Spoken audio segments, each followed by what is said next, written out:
은혜 받으실 하나님의 말씀은 히브리서 3장 15절에서 19절까지의 말씀입니다.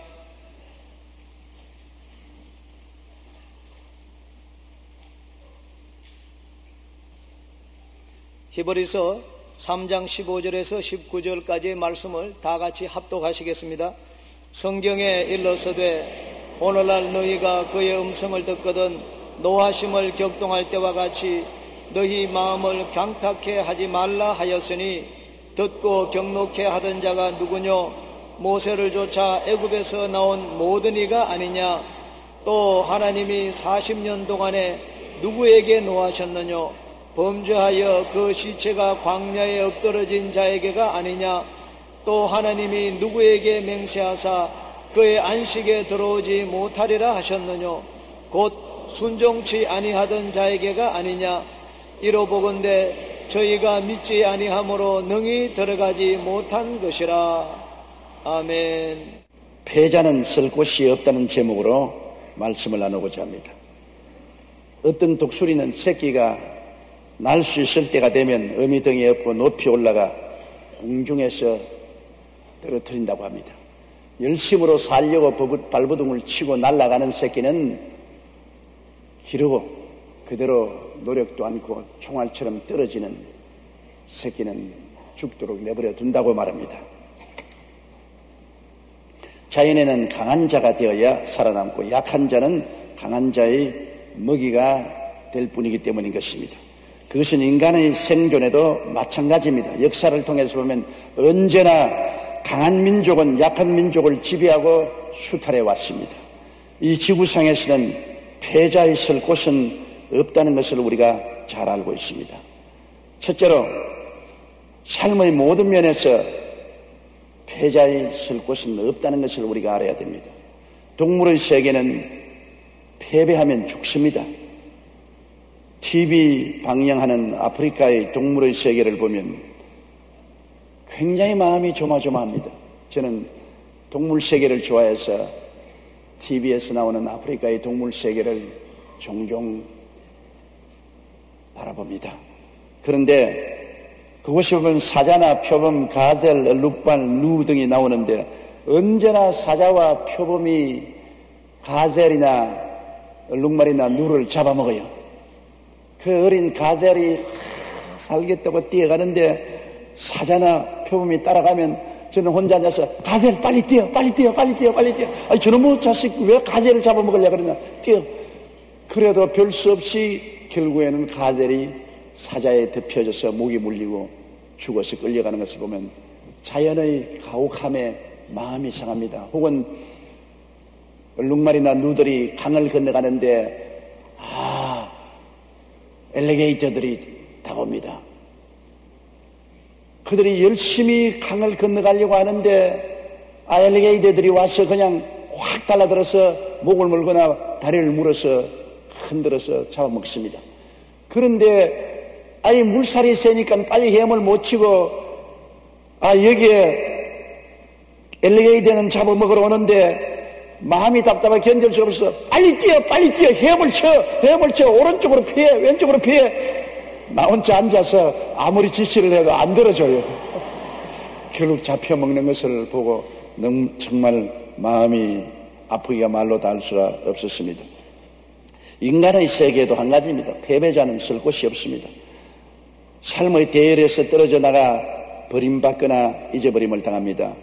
마라톤 경기를 보면은 선두 그룹에 뛰어가는 사람만 텔레비가 집중적으로 찍습니다. 우리들도 관심은 선두 그룹에 속에서 뛰는 사람에게 관심이 있지요.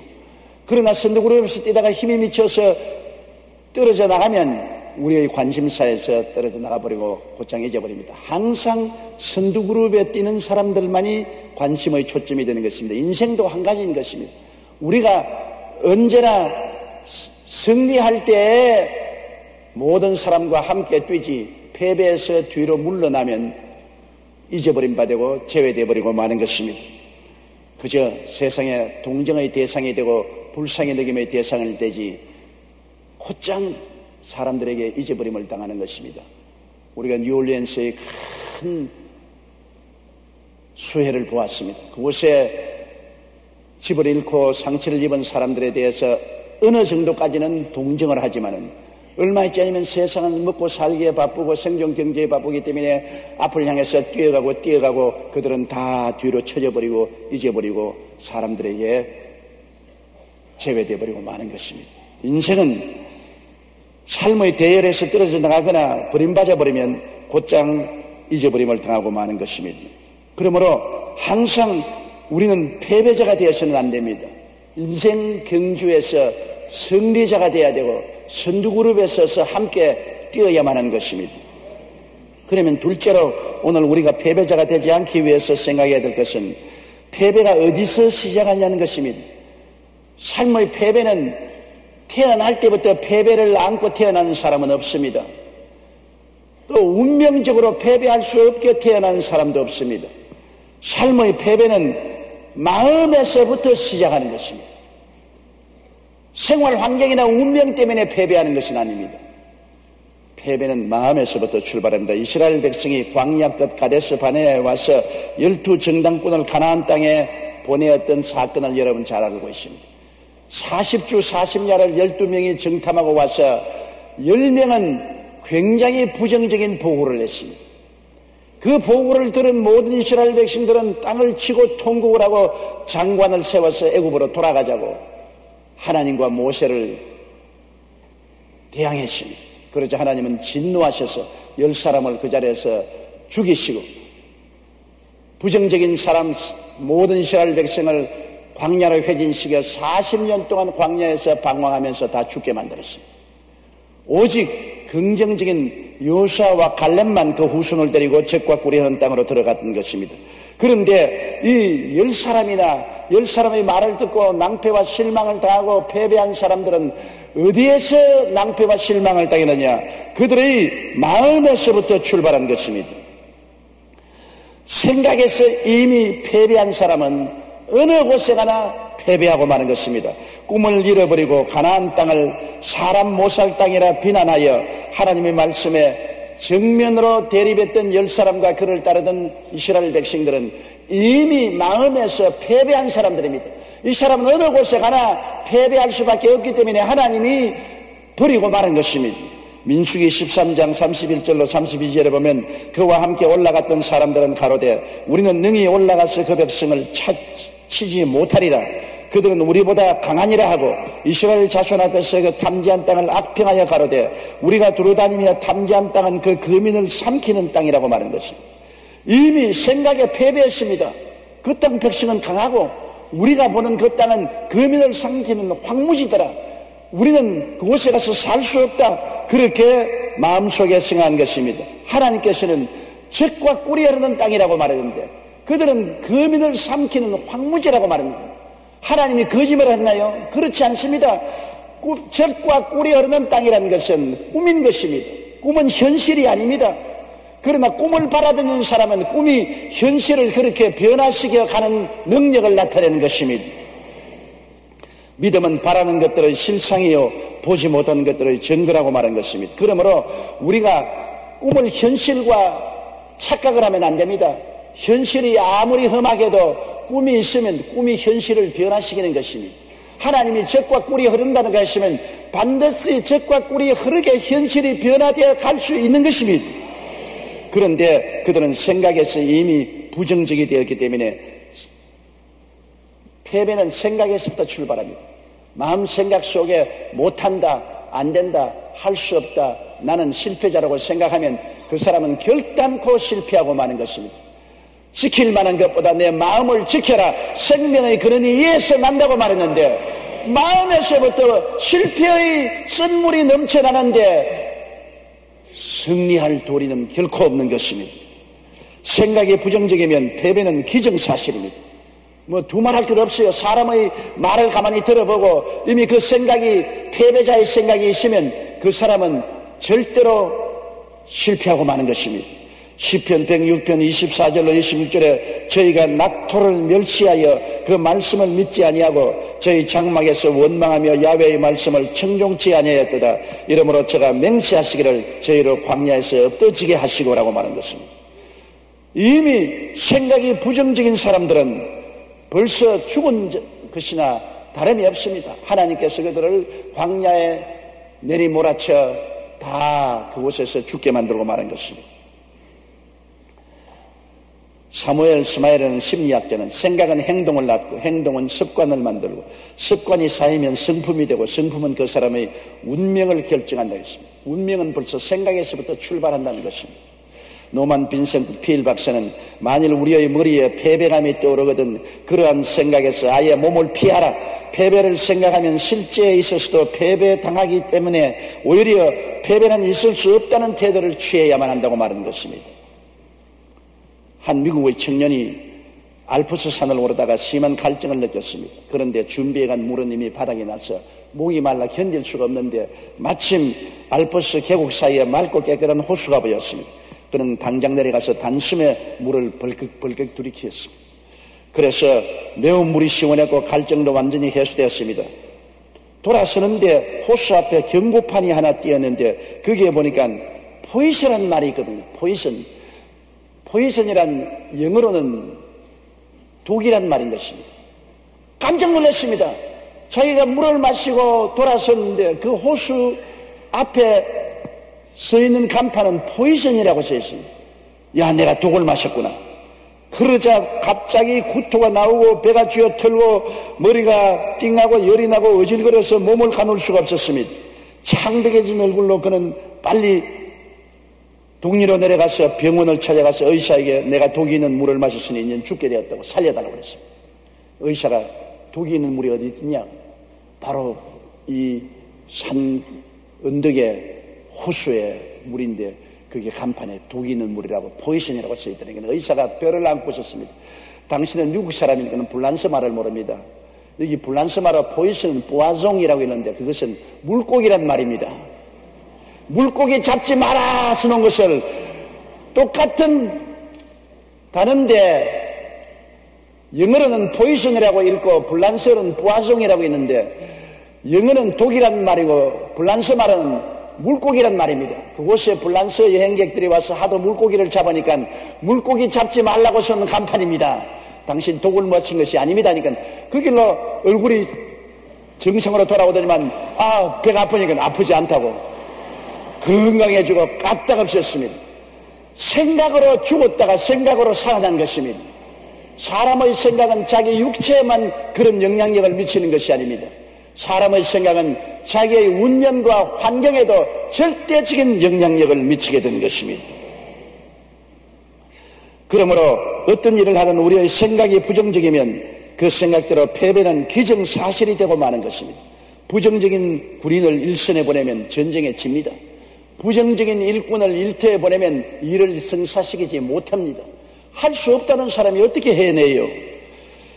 자화상에서 이미 패배한 사람은 이 세상에서 승리할 수 없습니다. 이스라엘 백성은 그들의 마음의 자화상에서 이미 가나안에 들어가기 전에 패배자의 자화상을 가지고 있었습니다.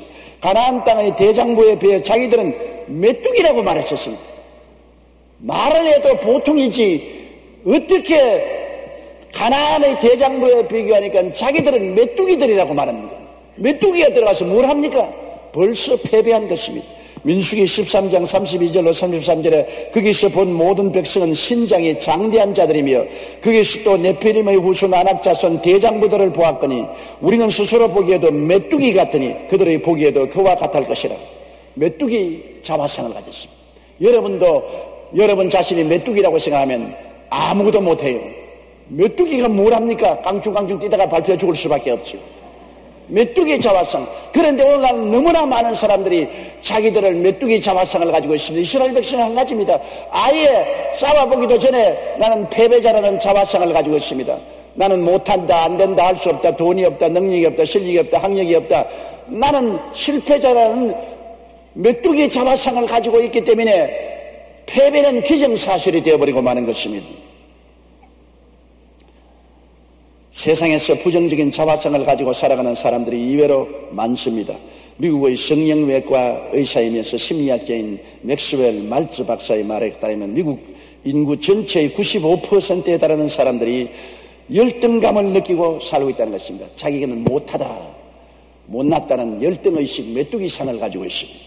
미국 가정상담사역의 권위자인 제임스 dobson은 건강하고 남편과 아이들이 있고 경제적으로 안정되어 있는 가정주부들만을 대상으로 설문조사를 했습니다. 그런데 놀랍게도 그들의 가장 큰 고민이 낮은 자존감, 즉 패배적인 자화상을 가지고 있다는 것입니다. 불신자의 경우에는 80%가, 신자 중에서는 50%의 사람들이 자기는 패배자라는 자화상을 가지고 있기 때문에 자존심을 잃어버리고 불행하고 즐거움이 없는 삶을 살고 있다는 것입니다. 데이빗 시멘스라는 학자는 사탄이 인간을 무력화시키는 가장 좋은 무기는 열등감이라고 말했습니다. 나는 못하다, 못났다, 능력이 없다, 열등한 자화상을 가진 사람은 패배하기 때문에 마귀는 항상 사람들의 마음속에 열등한 자화상을 넣어주기를 원하는 것입니다. 패배적인 자화상으로 인해 생기는 열등감은 자신을 파괴하고 삶을 실패로 이끄는 원동력이 되는 것입니다. 그렇기 때문에 사탄은 언제나 패배의식을 갖다주기 위해서 패배하는 자화상을 갖다주는 것입니다. 사람이 일단 자기가 못한다고 자화상에 들어가면 절대로 그 이상은 발전하지 못합니다. 안 하려고 하는 것입니다. 실험실에서 선생님이 벼룩을 잡아와서 벼룩을 긴 유리관에 집어넣습니다. 넣자마자 툭 뛰어나와버려요. 툭 뛰어나와버려요. 벼룩이 얼마나 잘 뜁니까? 시험관 속에 벼룩을 넣어놓을 수가 없어요. 넣어놓으면 엄청나게 잘 뛰는 높이뛰기 선수인 벼룩이 뛰어서 나가버린 것입니다. 아마 벼룩 못 본 사람도 있죠. 요사이 세대는 벼룩을 구경을 못했을 것입니다. 우리 세대는 벼룩 구경 많이 했어요. 방에 탁 튀는 것은 벼룩입니다. 그런데 그 플라스틱에 벼룩을 넣어놓고 뚜껑을 덮여놓으면 벼룩이 탁 뛰다가 머리에 탁 부딪힌 거, 아이고 고리야. 아 이거 왜 이랬냐. 또 한 번 또 탁 튀니까 또 고리 탁 부딪히니까 아이고 고리야. 이 정신은. 3번 뛰니까 또 고래 부딪히고 4번 부딪히니까 또 머리에 부딪히니까 그만 벼룩이 마음속에 자화상을 가집니다. 너무 뛰면 골이 박살난다. 적당히 뛰어라. 딱 마음에 그러한 자화상이 벼룩 속에 만들어지면 그 다음에 벼룩은 플라스틱의 뚜껑을 열어놓아도 절대로 안 뛰어나갑니다. 많이 뛰면은 골 아프다. 적당히 뛰고 말자. 그래서 뚜껑을 열어놓아도 안 뛰어나가요. 적당히 뛰고 말아요. 부모들이 자식을 교육할 때 너는 바보다, 너는 못한다, 너는 안 된다면 딱 자기 자화상을 나는 못한다, 안 된다, 실패자는 자화상을 가지기 때문에 더 이상 나가려고 하잖아요. 애쓰고 힘쓰고 노력하려고 안 하는 것입니다. 사람들은 부정적인 자화상을 넣어주면은 그 이상은 결코 나가지 않습니다. 이스라엘 백성들은 자기들이 메뚜기라는 자화상을 가지고 있으니까 메뚜기가 어떻게 네피림의 후손 아낙자손 대장부를 대항해서 싸웁니까? 싸우려고 생각도 하지 않고 들어가려고 생각도 하지 않은 것입니다. 우리는 부정적인 자화상을 가져서는 결코 안 되는 것입니다. 자녀들을 교육할 때 부정적인 말로서 교육하면 안 되는 것입니다. 패배자의 자화상을 가진 사람은 이미 침몰하는 배와 같습니다. 물에 가라앉은 가는 배입니다. 건질 수가 없는 것입니다. 그리고 이스라엘 백성들은 패배자의 믿음을 가졌습니다. 그들은 하나님보다 환경을 믿었습니다. 환경을 보니까 안 된다거든. 광야더라. 성은 하늘을 찌르듯이 높고 그곳에 사는 사람들은 네피림의 후손 아낙자손 대장부더라. 우리가 보니까 안 되겠더라. 그들의 말을 들어봐도 안 되겠더라. 우리 느낌에도 안 될 것 같더라. 그들은 환경을 믿고 하나님을 믿지 않았습니다. 하나님보다 환경을 믿어가지고는 결코 안 되는 것입니다. 우리가 인생을 살면서 우리 환경은 우리에게 제압을 많이 갖다 주는 것입니다. 환경을 통해서, 우리 감각을 통해서, 경험을 통해서, 우리 이성을 통해서 모든 것을 판단하는 사람은 출발하기 전에도 패배자가 되고 마는 것입니다. 성은 높고 그곳에 사는 사람은 대장부더라. 신명기 7장 21절에 너는 그들을 두려워 말라. 너희 하나님 야훼 곧 크고 두려운 하나님이 너희 중에 계시니라. 그들 중에 계시는 하나님을 바라보지 아니하고 환경을 바라보았습니다. 하나님을 바라보지 않은 믿음은 믿음이 아닙니다. 믿음이란 뭡니까? 믿음이란 내 기분입니까? 아닙니다. 내 지식입니까? 아닙니다. 믿음이란 하나님을 믿는 것이 믿음인 것입니다. 천지와 만물을 지으시고 우리를 사랑하사 우리와 함께 계신 하나님을 믿는 믿음이 믿음이지, 하나님 이외에 다른 것에 의존하는 것은 결코 믿음이 아닌 것입니다. 그러나 사람들은 이런 말을 합니다. 믿을 기분이 안 생깁니다. 마음에 두려움이 꽉 들어차고 믿을 감정이 안 생깁니다. 뭘 느껴져야 믿지, 아무 느낌도 없는데 어떻게 믿습니까? 그렇게 말합니다. 여러분, 느낌이 믿음이 아닌 것입니다. 믿음은 우리 마음속에 선택에 있는 것입니다. 회당장 야이로를 보십시오. 예수님을 모시고 죽어가는 딸을 살리러 가는데 집 근처에 다 왔습니다. 그런데 집안에서 통곡 소리가 천지를 진동하고 종들이 뛰어나와서 옷을 찢고 먼지를 휘날리면서 주인님, 예수님을 더 괴롭힐 필요가 없습니다. 당신의 딸이 지금 죽었습니다. 그 말을 들을 때 회당장은 기분이 어떻습니까? 좌절하고 절망하며 무릎이 덜덜 떨리고 그 자리에 주저앉을 수밖에 없었습니다. 믿을 가능성이 없습니다. 기분이 다 사라졌습니다. 그때 예수님이 회당장의 귀에 대고 뭐라고 속삭였습니까? 두려워 말고 믿음만 하라. 두려움을 선택하지 말고 믿음을 선택하라. 여기에서 보면 믿음은 감정이 아니라는 것을 알 수 있습니다. 믿음은 감각이 아닙니다. 회당장 야이로는 믿을 만한 감정도 없었고 감각도 없었습니다. 절망이 홍수처럼 휩쓸어 왔습니다. 그럼에도 불구하고 주님은 그 자리에서 두려움을 선택하지 말고 하나님을 믿는 믿음을 선택하라고 말한 것입니다. 그러므로 믿음은 절대로 감정이 아닙니다. 믿을 생각이 안 생기고 믿을 감정이 안 생겨도 상관없어요. 여러분이 마음속에 믿겠다고 선택만 하면 되는 것입니다. 하나님을 나는 믿겠다. 살든지 죽든지 흥하든지 망하든지 성하든지 쇠하든지, 눈에는 아무 증거 안 보이고 귀에는 아무 소리 안 들리고 손에는 잡히는 거 없어도 나는 하나님을 믿는 것을 선택하겠다. 나는 믿는다. 이게 믿음인 것입니다. 이를 하나님이 귀하게 여기시고 이런 믿음을 보시고 내 믿음대로 될지어다 할 수 있거든이 무슨 말이냐? 내 믿음대로 될지어다라고 말씀하는 것입니다. 신명기 11장 25절에 너희 하나님 야훼께서 너희에게 말씀하신 대로 너희 밟는 모든 땅 사람들로 너희를 두려워하고 무서워하게 하리니 너희를 능히 당할 사람이 없으리라. 하나님이 이렇게 말씀을 해주는데 왜 하나님 말씀을 저버리고 사람들을 바라보고 육신의 눈을 본 것을 따라가는 것입니까? 민수기 14장 11절에도 이 백성이 어느 때까지 나를 멸시하겠느냐? 내가 그들 중에 모든 이적을 행한 것도 생각지 아니하고 어느 때까지 나를 믿지 않느냐? 하나님을 믿지 않은 것은 하나님을 멸시하는 것입니다. 하나님을 무시하는 것입니다. 성경에는 볼지어다 세상 끝날까지 내가 항상 너희와 함께 하리라고 말씀하신 것입니다. 지금 이 자리에 하나님은 와 계신 것입니다. 예수님이 너희 두세 사람이 내 이름으로 모인 곳에는 나도 너희 가운데 있겠다고 말씀한 것입니다. 이 하나님을 인정하고 믿지 아니하면 하나님을 무시하고 멸시하는 것이 되고 마는 것입니다. 우리 예수 믿는 사람들은 언제나 믿음을 선택하고 환경을 선택해서는 안 되는 것입니다. 그리고 이스라엘 백성들은 패배자의 말을 했습니다. 여러분, 말이 우리를 묶고 사로잡습니다. 내 입의 말로 내가 묶였으며 내 입의 말로 내가 사로잡힘을 받았다고 말하는 것입니다. 말이 하나님의 임재를 모셔오며 말이 하나님의 능력을 모셔오는 것입니다. 하나님 나를 보혈로 덮어주시옵소서. 그러면 입술에 말이 보혈로 나를 덮는 것입니다. 옛날에는 짐승을 잡아 피를 우슬초에 묻혀서 뿌렸지만은 오늘날은 우리 피를 짐승에서 뽑을 필요가 없습니다. 예수님이 십자가에서 영원히 피를 흘렸는데 그 피를 어떻게 우리가 우리 몸에 바르느냐? 말로서 바르는 것입니다. 예수님의 피로서 내 몸을 덮어주시옵소서. 그러면 그 말로서 예수님의 피를 덮는 것입니다.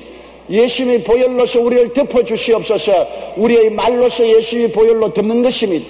말이 위대한 하나님의 능력을 우리에게 접촉시키는 것입니다. 죽고 사는 권세가 혀에 있으니 혀를 사용하려는 그로 말미암아 살리라고 말씀하고 있는 것입니다.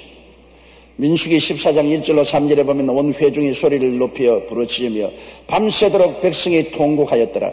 이스라엘 자손이 다 모세와 아론을 원망하며 온 회중이 그들에게 이르되 우리가 애굽 땅에서 죽었거나 이 광야에서 죽었다면 좋았을 것을 어찌하여 야훼가 우리를 그 땅으로 인도하여 칼에 망하게 하려고 하는고 우리 처자가 사로잡히리니 애굽으로 돌아가는 것이 낫지 아니하랴. 정말 망할 소리 합니다. 얼마나 부정적인 말을 합니까? 파멸적인 말을 하는 것입니다. 이 말이 저들을 사로잡고 이 말이 저들을 붙잡은 것입니다. 죽고 사는 권세가 말에 있는데 말을 죽도록 하고 있는 것입니다. 패배의 말, 사망의 말, 좌절과 절망의 말을 하고 그곳에서 승리에 나올 수가 있겠습니까? 우리가 들어가지 못한다, 우리 처자가 포로로 잡힌다, 그런 말을 하는데 어떻게 그들이 승리할 수 있겠습니까? 말이 씨가 된다는 우리 속담이 있지 않습니까? 잠언서 6장 2절에 내 입의 말로 내가 얽혔으며 내 입의 말로 인하여 잡히게 되었다고 말했습니다. 잠언 17장 20절에 혀가 패역한 자는 재앙에 빠진다고 말한 것입니다. 재앙이 따로 있는 것이 아니라 혀로서 말을 잘못하여 재앙에 빠지게 되는 것입니다. 잠언서 18장 21절에 죽고 사는 것이 혀의 권세에 달렸나니 혀를 쓰기 좋아하는 자는 그 열매를 먹으려고 했습니다. 죽고 사는 권세가 혀에 어마어마한 하나님 말씀입니다. 죽고 싶으면 부정적인 말을 하십시오. 살고 싶으면 긍정적인 말을 하십시오. 실패하고 싶으면 못한다고 하십시오. 성공하고 싶으면 할 수 있다고 말하십시오. 성경이 말했습니다. 저 하늘이 무너지고 이 땅이 꺼져도 일정미력도 변치 않은 말씀이 죽고 사는 것이 혀의 권세에 달렸다고 말하고 있는 것입니다.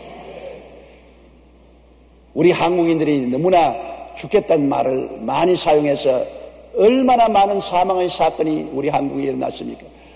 추워 죽겠다, 더워 죽겠다, 배불러 죽겠다, 배고파 죽겠다, 좋아 죽겠다, 슬퍼 죽겠다, 전부 죽겠다고 했으므로 얼마나 많은 사망의 역사가 다가옵니까? 또 못해 먹겠다는 소리도 말하기 마냥. 보통 사람만 못해 먹겠다고 하는 게 아니라 높은 사람도 못해 먹겠다고 자꾸 말합니다. 그 큰일입니다, 여러분. 보통 일이 아닙니다. 왜? 입에서 나온 말이 씨가 되기 때문인 것입니다. 그것이 우리의 운명을 얽어매기 때문인 것입니다.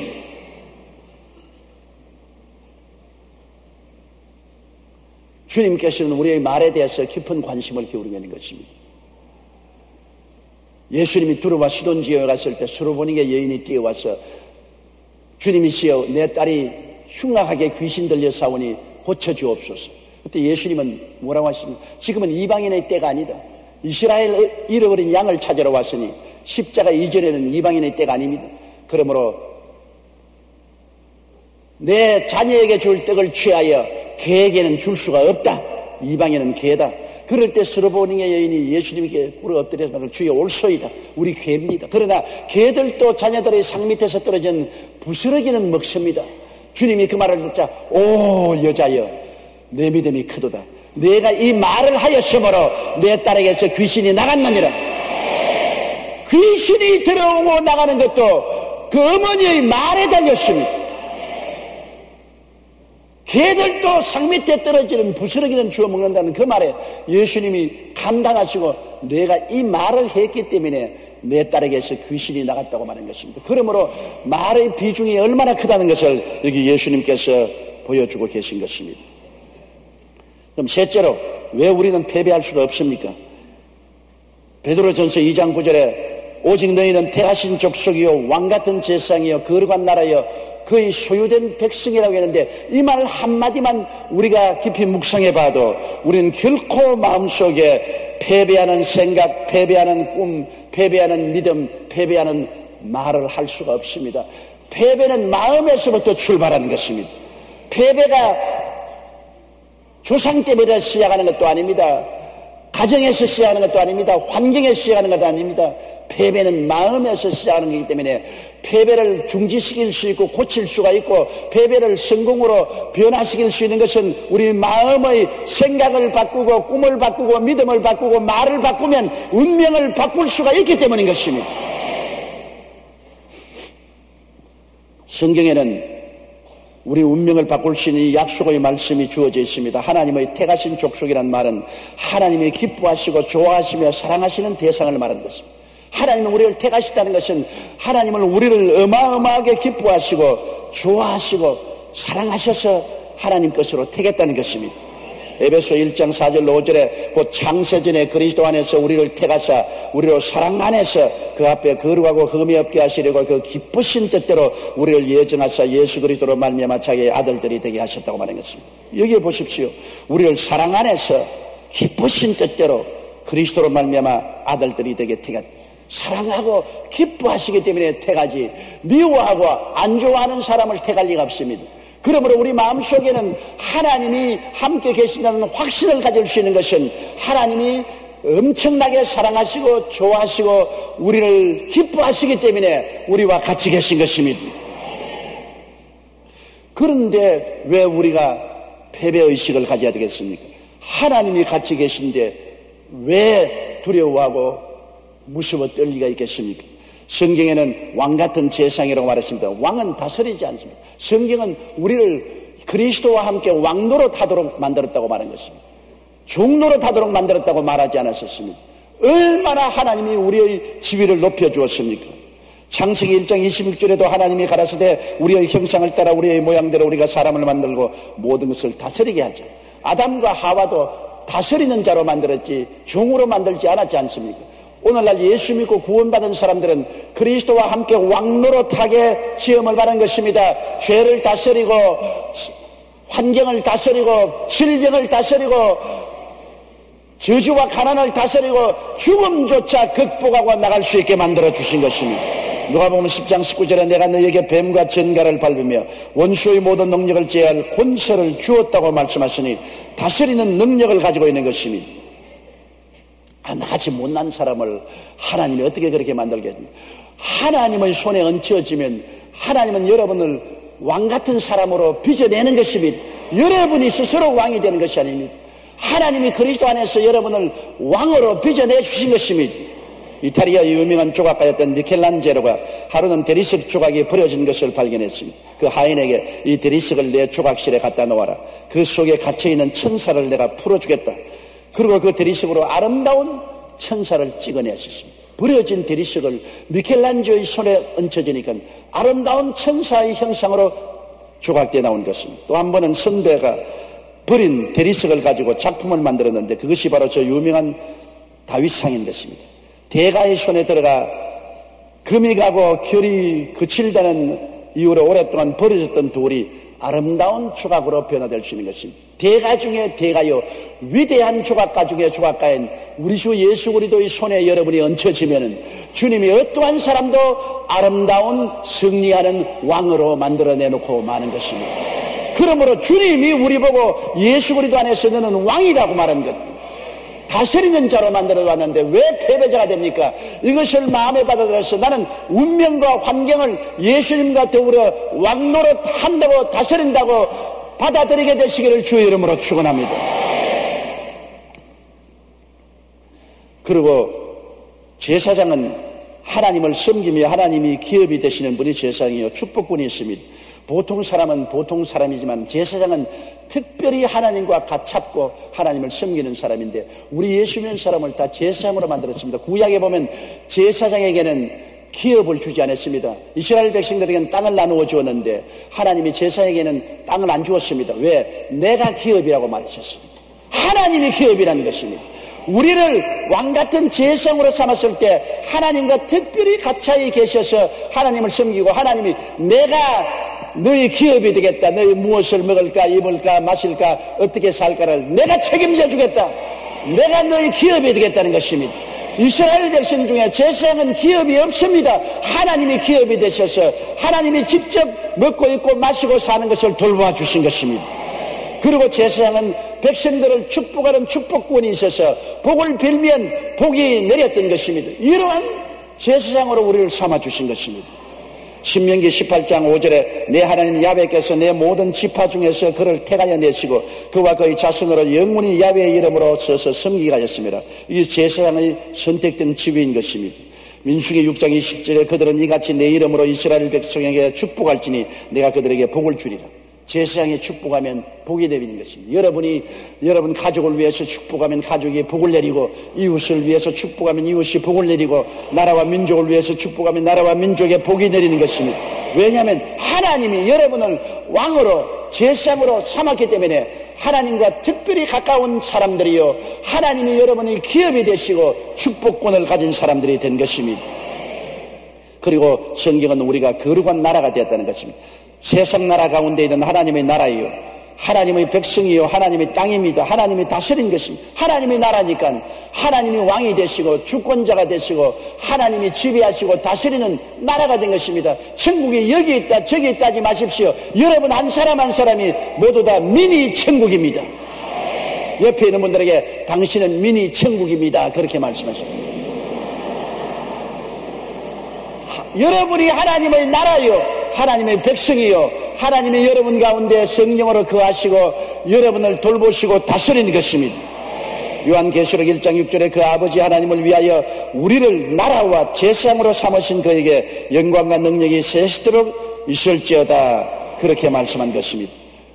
성경 출애굽기 19장 5절로 6절에 보면 너희가 내 말을 잘 듣고 내 언약을 지키면 열국 중에서 내 소유가 되겠고 너희가 내게 대하여 제사장 나라가 되며 거룩한 백성이 되리라고 말씀한 것입니다. 그리고 성경은 하나님께서 우리를 특별히 그의 소유된 백성이라 말한 것입니다. 자기의 소유물을 돌보고 관심을 가지고 지키지 않습니까? 여러분 소유물을 얼마나 돌보지 않아요? 집도 내 집은 내가 돌보고 수선하고 깨끗하게 만들지 않아요. 내 논밭을 관심을 가지고 지키지 않아요. 하나님의 소유물은 여러분이 바로 하나님의 소유물인 것입니다. 이사야 43장 1절에 너는 두려워 말라. 내가 너를 구속하였고 내가 너를 지명하여 불렀나니 너는 내 것이라. 여러분을 보고 주님이 그리스도 안에서 너는 내 것이라. 하나님의 것이라고 했으니 하나님의 소유물이니 얼마나 놀랍습니까? 누가 과연 하나님의 소유물을 빼앗을겠습니까? 예수께서 말씀하기를 너희를 내게 주시는 만유보다 크심에 나의 손에서 빼앗을 자가 없나니라고 말씀하신 것입니다. 시편 121편 7절에 야훼께서 너를 지켜 모든 환난을 면케하시며 또 내 영혼을 지키시라고 말씀한 것입니다. 하나님께서 저를 지키시며 악한 자가 만지도 못한다고 성경은 말씀하고 있는 것입니다. 하나님은 예수님의 생명의 값으로 우리를 사시고 장차 천국을 상속으로 주실 후사로 세우셨으니 얼마나 돌보시겠습니까? 천국을 후사로 주시려고 하는 여러분이니 하나님이 이 땅에서 돌보지 않고 어떻게 천국을 후사로 주실 수 있겠습니까? 디도서 3장 7절에 우리로 저 은혜를 힘입어 의롭다 하심을 얻어 영생의 소망을 따라 후사가 되게 하리 하심이라고 말씀하셨으며 요한복음 10장 28절에 내가 저희에게 영생을 주느니 영원히 멸망치 아니할 터이요 또 저희를 내 손에서 빼앗을 자가 없느니라고 말씀하고 계신 것입니다. 삶의 성공도 실패도 마음에 있습니다. 지킬 만한 것보다 내 마음을 지켜라. 생명의 근원이 이에서 난다고 말한 것입니다. 마음에서 패배를 받아들인 사람은 쓸 곳을 잃어버리고 맙니다. 이 땅에 나는 쓸 곳이 없다. 그것은 마음의 패배를 받아들인 사람이 쓸 곳이 없지 마음의 패배를 안 받아들인 사람에게는 얼마든지 쓸 곳이 있는 것입니다. 우리 예수 믿는 사람은 결코 마음에서 패배를 받아들일 수가 없습니다. 우리는 이기기 위해서 태어난 자들인 것입니다. 실패하고 패배하기 위해서 태어난 것이 아닙니다. 우리는 승리하기 위해서, 성공하기 위해서, 축복받기 위해서, 천국 백성이 되기 위해서 태어난 사람들인 것입니다. 생각을 바꿔야 됩니다. 자화상을 바꿔야 되는 것입니다. 믿음을 바꿔야 되는 것입니다. 말을 바꿔야 되는 것입니다. 패배를 내어 쫓아버리고 실패를 내어 쫓아버리고 마귀를 내어 쫓아버리게 되시기를 주의 이름으로 축원합니다. 뉴욕의 방탄조끼 만든 회사 이야기를 아주 감명 있게 제가 들었습니다. 처음에 이 회사 사장은 조그마한 구멍가게를 경영 오시는데 한 달에 권총 강도 4번을 당해서 있는 것 다 틀려버렸습니다. 보통 사람 같으면 권총 강도가 4번이나 나는 구멍가게를 틀어갔으면 낙심해야 될 건데 그는 주저앉아서 어떻게 하면 권총 강도를 이기고 장사를 계속할까 연구를 하다가 권총 강도가 총을 쏴도 총알이 안 들어갈 방탄조끼를 만들었습니다. 두툼한 방탄조끼를 만들어서 그 다음 그것을 입고 또 가게를 하니까 이웃 가게 사람들이 와서 너 입고 있는 그게 뭐냐? 이거는 권총을 쏴도 안 들어온다. 총을 쏴도 안 들어오는 조끼다. 그러니까 옆에 있는 점원들이 너도 나도 없이 만들어 달라 그럽니다. 왜? 권총 강도가 많으니까. 그래서 권총 강도를 막기 위한 방탄조끼를 만들다 보니까 소문이 나서 미국 전국에서 주문이 들어온 애야 구멍가게 집어치워버리고 권총 강도를 막는 방탄조끼 회사를 만들었는데 얼마나 성공을 했더니 지금 세계에서 제일 가는 방탄조끼 회사가 되고 구멍가게 운영하는 것보다 훨씬 큰 부자가 된 것입니다. 좌절하고 절망하고 안 된다고 주저앉았으면 그는 구멍가게도 닫아버리고 거지가 되는지 모르겠지만은 낭패와 실망 때도 그것을 받아들이지 아니하고 오히려 그것을 기회로 삼아서 나갈 것을 궁리했기 때문에 화가 복이 되고 마른 것입니다. 전화위복이 된 것입니다. 우리의 인생의 모든 낭패와 실망은 주님께서 같이 계시면 전화위복이 됩니다. 하나님을 사랑하는 자, 곧 그 뜻대로 부르심을 입은 자들에게는 모든 것에 합력하여 선을 이루나니라. 놀라운 하나님의 말씀입니다. 요셉이 또 말했지 않습니까? 형들은 나에게 악을 행했었으나 하나님은 그를 선으로 바꾸셨다.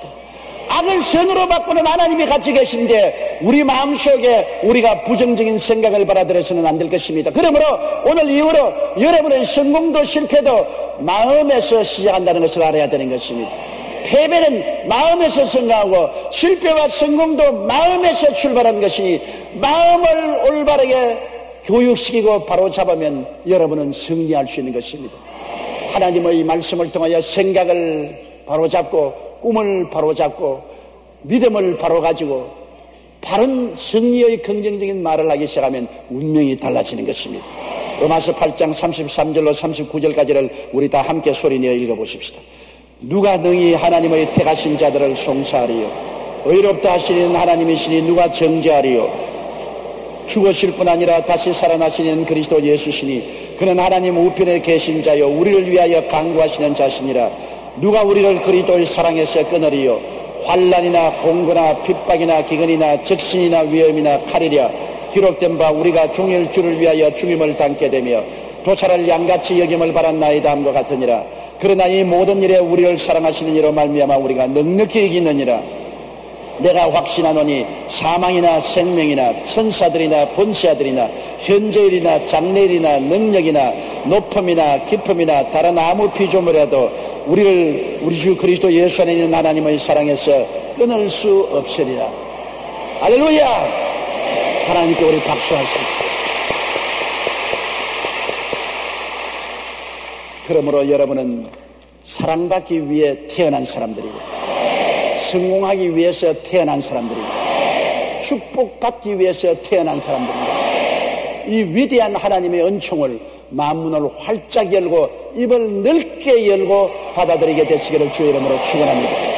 다 같이 고개 숙여 기도드리겠습니다. 사랑이 많으신 우리 아버지 하나님, 내 입을 넓게 열라 내가 채우리라고 하신 주님, 능력과 권세가 한이 없은 하나님께서 그 아들 예수님을 주시고 그 아들과 더불어 모든 것을 허락해 주셨사오니 이를 받아들여서 우리 생각이 긍정적이 되고 꿈이 긍정적이 되고 믿음이 긍정적이 되고 우리의 신앙 고백이 긍정적이 되어서 생명의 역사가 일어나게 하여 주시옵소서. 예수님 이름으로 기도드리옵나이다. 아멘.